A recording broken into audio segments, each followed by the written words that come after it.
for the Rally Pro Cycling team. They overtook the N-Twist and the Silence Riders at the end. A fantastic win. Celebrating in the top corner, gentlemen. If you can get down here, that'd be much appreciated. Congratulations by Ryan Anderson as well, who came from way back to contest the sprint on the front. Waiting confirmation for third place, but I can tell you right now, we had in first place Eric Young taking a huge victory. Will Rutley was going so hard he couldn't even negotiate that last corner, but he'll be certainly happy with the performance of his team. A huge payday for those riders taking first and second.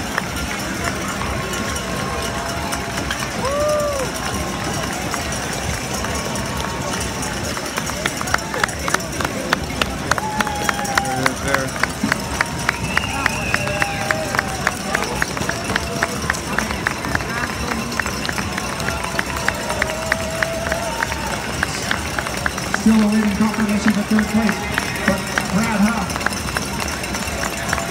and your winner, Eric Young, if you can make it to the finish.